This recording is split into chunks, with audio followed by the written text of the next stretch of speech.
Yeah, this evening we're going to play the Hounds of Halthrag Keep.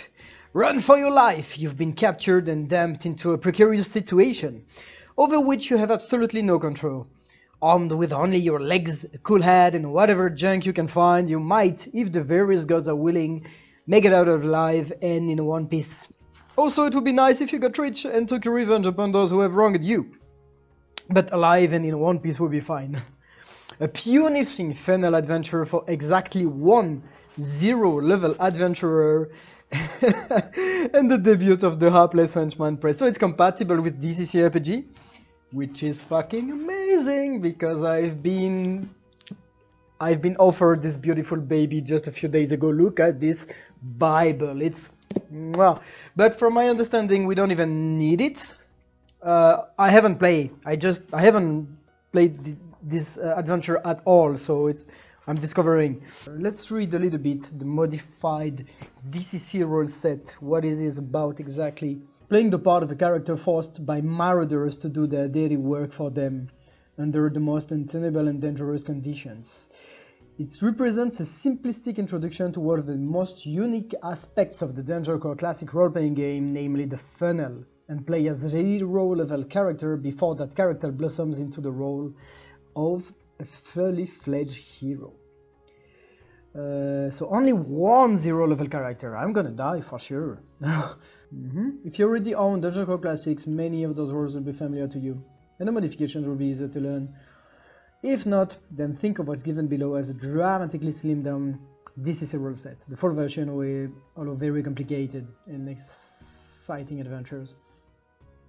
Yeah, I have to say, even though I'm a big fan of the spirit of Dungeon Core Classics, I'm not that much a fan of the system itself, which I found too crunchy for my taste. And yeah, I know a lot of growing yards will laugh at me because it's not that crunchy, but I always enjoyed very minimalistic systems, much more faster to play. For example, I'm GMing a campaign at the moment, and I just take the fastest simplistic aspects of ICRPG and into the odd, which makes it very brutal, very fast, and not math for the referee, not math to do. A character that survives this adventure will have taken the full brunt of an evil place, surrounded by conniving men and women and creatures that are pounds of the powers of chaos.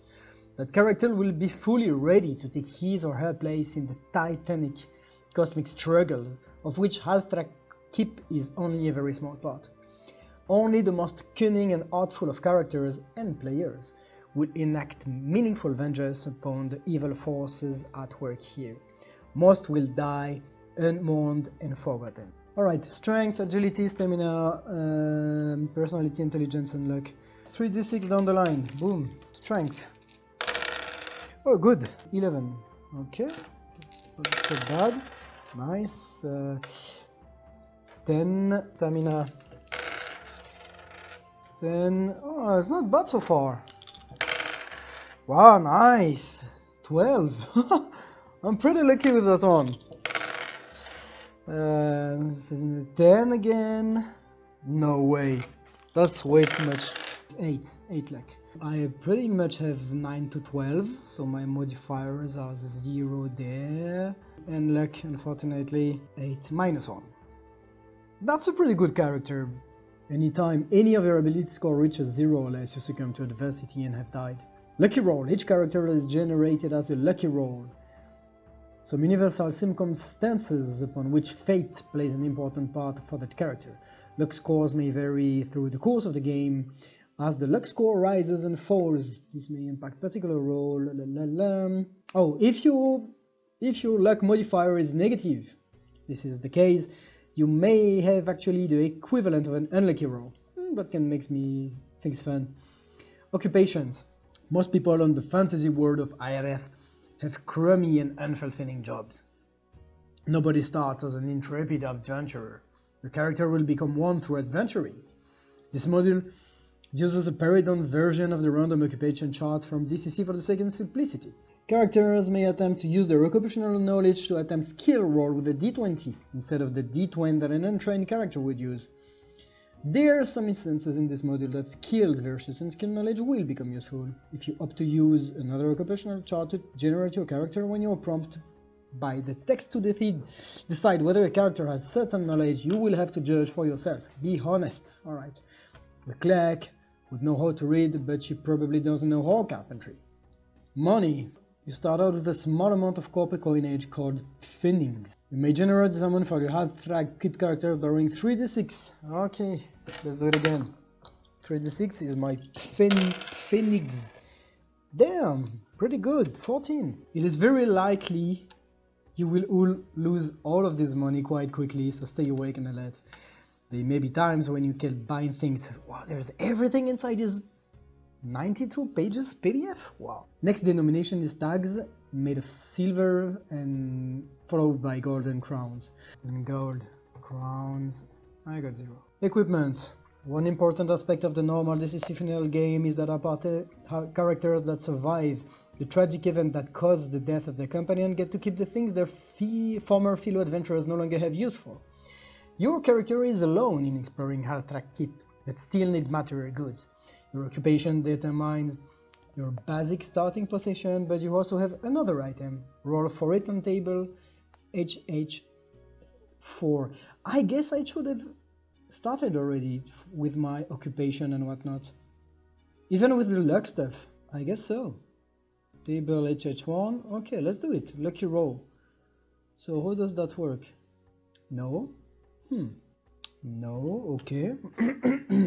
No, alright, let's roll for occupation then. HH3. It's a D20. So my character is 16. Fletcher. Pretty nice, pretty nice. 1d10 arrows and a dagger which does 1d4 damage. So I got 1d10 arrows. Where is my d10? 6 arrows. But I don't have a bow. Right? And I don't have a bow. See, for example here, the bowyer got the arrows and the short bow. I don't have bow. Then the random starting good. It's a d20 as well. 14. A worm-eaten black grimoire. Oh, pretty exciting. This item may very well save your life, so do your best to hang on to it. Like a black worm-eaten grimoire. May I learn some dark magic spells somehow? Your character may only carry 2 hand-to-hand combat weapons and 1 missile weapon at a time. At the same time, as well as 10 miscellaneous items. Please note that the ammunition for missile weapons counts as 1 entry on the equipment list. I guess I understand things properly, and I have 10, no more than 10, so let's do it like this. Tuck, tuck, tuck, tuck, tuck, and tuck, tuck, tuck. Good. Hit points and armor class. You start with 1d4 hit points. I've been lucky so far. Let's see how it is. 3! Nice! Since this module is designed to be somewhat unforgiving, you may give your character the full 4 hit points to start, plus or minus your stamina modifier. This is a divergence from the normal play of DCC, but you will find that you will need those hit points to make through Halthrag Keep alive. So I have 0, no, I have 10, and yeah, they say I just have to give me 4 right away, because it's gonna be brutal. So let's do it. Okay, burning luck. Whatever the result is, you may burn luck to increase your chances of success, providing your current luck score is above 1. When you burn 1 point of luck, it adds 1 point to your total of the roll and modifier at any time. So I can do that after a roll, I guess. Death in the journal. It could be that you might bump into the dead character on the way back to that portion of the keep or afterward. Set the shit aside, and if you do not encounter the reanimated corpses of your character or any of the previously dead one before you return to that entry, then when you do return there, roll 1d6 and add your current luck modifier on a total of, I will never remember it, on a total of 5 or higher. The cord body is there with the position intact. Okay. Encounters. In the bestiary portion of the full DCC rulebook, monsters are given a chunk of text to understand how to play them. The simplified rules only use a small portion of the check, since none of the rules for things like movement will be needed, thanks God. So we got the initiative, the roll to attack, the damage, the armor class, hit points. Good, they're rolled already, no hit dice. Save fortitude, reflex, willpower, what is that? Alignment neutral, parley 8. That is new, I don't think there is that in DCC. XP 1, tier, what is that? Okay.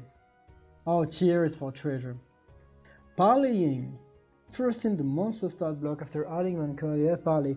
If you have the chance to reason with the monster before combat proceed.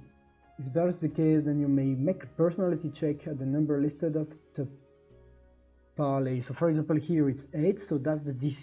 If I make a DC 8, so I roll a D20, I add my personality modifier, which is 0, and if I do 8 or more, so I can parley with the monster. Then you and the monster come to an uneasy truce, and it wanders off to murder someone else. Alright, I'm gonna use that a lot. I'm just going to write it because I'm not sure. I guess this is the order of the rounds. So first, just to make sure, I'm gonna write it somewhere. Missile attack. And then it's melee attack. Oh, it's like this, huh? Oh, you may attack with the missile weapon once before combat begins if you win the initiative roll. And then follow up with the hand-to-hand attack. You may choose to use the missile weapon in combat, but then you must opt to strike second in combat regardless of the initiative roll. Attack round. Roll 1d20 for yourself. Damn, we still haven't started the play. If your attack roll is less the monster aces, you miss. You may burn luck. Okay. Yeah, it's roll to hit. Very first things I discarded thanks to Into the Odd to speed up combat much more. Okay, pretty straightforward. Fleeing, that I need to learn. If it's possible, you may roll 1d20. If the score is less than your agility, you may escape. Oh, it's a roll under. Okay, so roll under 10, basically 50-50. In your haste, you have lost one randomly item. Yeah, so I guess that because they say it's a 1d10 result, so if I don't earn that much, if I roll an 8, I just lose nothing when I flee, I guess. Okay, there is time tracking.